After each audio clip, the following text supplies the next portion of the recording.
Welcome to our channel. Today we how to install Nikon Capture NX Studio for organizing video assets. Quick tutorial step by step clearly. Begin by opening your preferred web browser. Navigate to the Nikon website's Capture NX Studio download page. Locate the latest version of Capture NX Studio for your operating system. Click on the download link to begin the downloading process. Wait for the file to finish downloading. Once the download is complete, locate the downloaded file in your Downloads folder. Double-click on the downloaded file to start the installation process. If prompted, grant any necessary permissions to allow the installer to run. Follow the on-screen instructions in the installation wizard.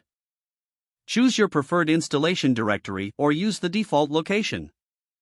Proceed by clicking the Next button until you reach the final step.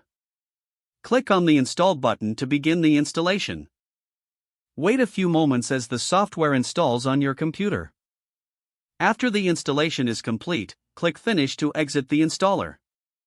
Locate the Capture NX Studio icon on your desktop or in your Applications menu. Double-click the icon to launch Capture NX Studio for the first time. Upon opening, configure any initial settings as prompted.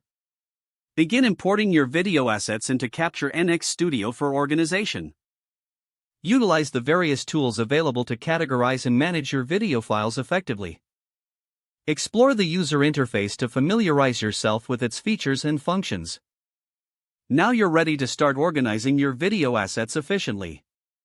If the page does not load, refresh the browser or try again in a private or incognito window.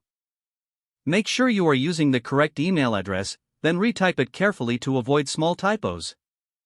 If your password is not accepted, use the reset option and create a new strong password you can remember. Check your spam folder for verification or security emails, then complete any requested confirmation steps. Enable two-factor authentication if available to improve account security and reduce unauthorized access risk. After signing in, review your profile details so your contact information and settings are accurate and current. If you see an error message, note it down and try again after restarting your device and internet connection.